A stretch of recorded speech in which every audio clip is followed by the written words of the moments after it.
அந்த காலத்தில் ஆணிரை கவர்தல் இருக்குல்ல, எதிரி நாட்டில் போய் சென்று அங்கே இருக்கக்கூடிய அந்த பசு கூட்டங்கள், ஆணிரைகள், கால்நடைகளை கவர்ந்து வர்றது போர் முறைகளில் ஒன்று தானே. அதுபோல் என்ன பண்ணியிருக்காரு, சேர நாட்டு வீரர்கள்லாம் சேர்ந்து ஒரு நாட்டில் போய் ஆணிரைகளில் கவர்ந்து வராங்க. சோழ நாட்டிலேருந்து தான் கவர்ந்து வராங்க. அப்படி கவர்ந்து வரும்போது இடும்பில் அப்படிங்கிற ஊரில் வந்து ரிலாக்ஸாக கொஞ்சம் நேரம் தங்கி இருந்துட்டு காலையில் போகலாமேன்னு ரிலாக்ஸாக தங்கி இருக்கும்போது இந்த ஆணிரைகள்லாம் பறி கொடுத்தவங்க, ஆணிரைகளுக்கு உரிமையாளர்கள் இருக்காங்கல்ல, அவங்கெல்லாம் ஒன்று சேர்ந்து சூழ்ந்து என்ன பண்ணுறாங்க, இந்த சேர நாட்டு படைகள் மீதும் சேரன் செங்குட்டுவன் மீதும் ஒரு தாக்குதல் நடத்துகிறாங்க. சேரன் செங்குட்டுவன் தலைமையிலான சேரர் படைகள் கடுமையான சண்டை போட்டு அவர்களை முறியடிச்சிட்டு அதுக்கப்புறம் வெற்றிகரமாக இந்த ஆணிரைகள் எல்லாம் தங்களோட சேர நாட்டுக்கு கொண்டுட்டு போயிடுறாங்க.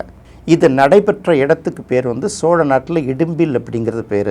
இப்போதைக்கு திருவாரூர் மாவட்டம் திருத்துறைப்பூண்டி பக்கத்தில் இருக்கிற இடும்பாவனம் அப்படிங்கிற ஊர் தான் இந்த சேரன் செங்குட்டுவன் வந்து ஆணிரைகளை கவர்ந்து வந்து தங்கி இருந்த இடும்பில் அப்படிங்கிற ஊராக இருக்கக்கூடும் அப்படின்னு சொல்லிட்டு தமிழறிஞர்கள் குறிப்பிடுறாங்க.